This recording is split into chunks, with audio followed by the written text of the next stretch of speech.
So this is the last example of the Class B addressing, and I've gone right up to 300 hosts. So this will make it interesting.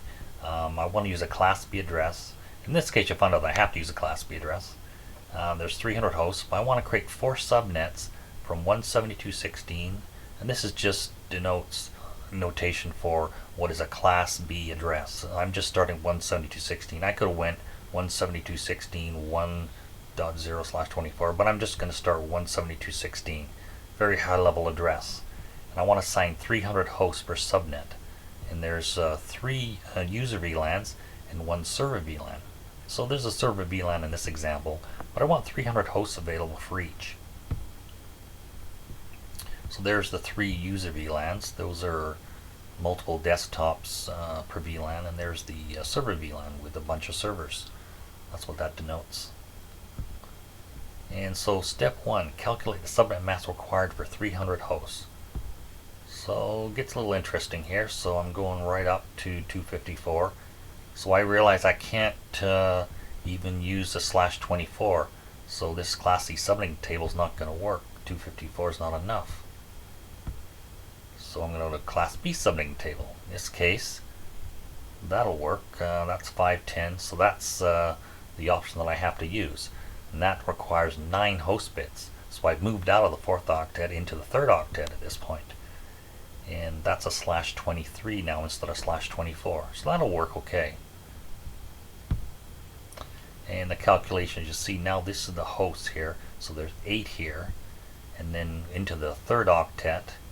And that's Class B country. So that's 9 now. So that's 9 host addresses I've got to use assigned just to get that higher number of host addresses. It's 9 bits. So the subnet mask is /23, so that's what I'm going to have to use now. And that's 8, 16, and the 7 is 23. Those are the bolded numbers there. So host calculation, it's 1, 2, 4, 8, 16, 32, 64, and 128. The 256 is just the double the 128, and that's into the 3rd octet. So I just have to double them. If I add them up, I'll get 511, and the number 0 makes 512, and minus the 2 for the network and broadcast address that's not assignable gives me the 510 host IP addresses, and that's a maximum. I only need 300, so I've got some extra there for sure. And calculate number of bits available for subnets.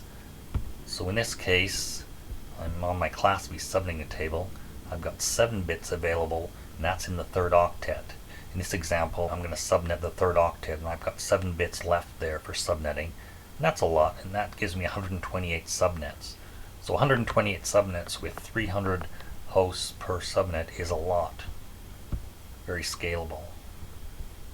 So those 7 subnetted bits now, but I'm in the 3rd octet, and that's all bolded, and 2 to the 7 is 128 with 510 hosts per each subnet.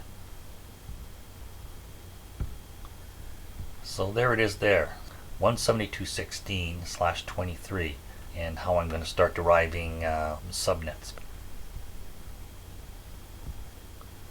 So I have to get the multiple to assign subnet. That's the next thing I have to do. What's the multiple? Well, in this case, it's bit 10. So there's 9 bits to host, and then bit 10 is that bit there. I'm into a new octet, because these are only octet binary tables. It works per octet. So if I'm in the 3rd octet, there's the 2 value there, because it's in the 2nd position of that octet. Second one over, that's what that is. So my multiple, bit 10, so the multiple gives me 128 subnets, because it's 0, 2, 4, 6. So there's a lot of them.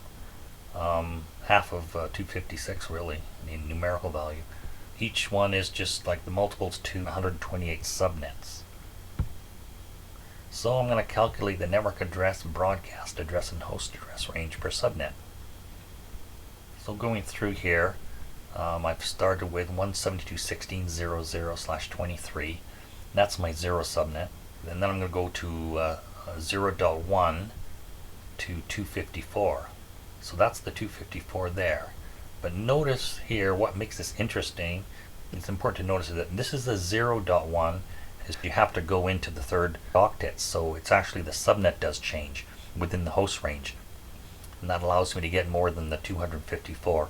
And there's the 1.255. And then so for user VLAN 10, the next one's going to be the multiple that starts at 2. And then so it's 2.1 through to 3.254. So that subnet changed again on me, but it will do that because with binary math I'm using more than 254 hosts, or requiring it, so I'm going into another subnet, so the subnet changes within that host range in essence. And there's my broadcast address. And if you do subnet calculator, you'll see it graphically as well. It'll probably make more sense. And there's the 4 subnet and the 6 subnet, VLAN 11 and server VLAN 12. And the same thing here, you'll notice this subnet changes from 4.1 to 5.254. That is an address range of 510 hosts, just like all of them are. And in this example, I'm just showing the actual network addresses. There's 0, there's 2, there's 4, and there's 6. And those are the 4. And like I said, there's 128, so there's a lot more that are assignable.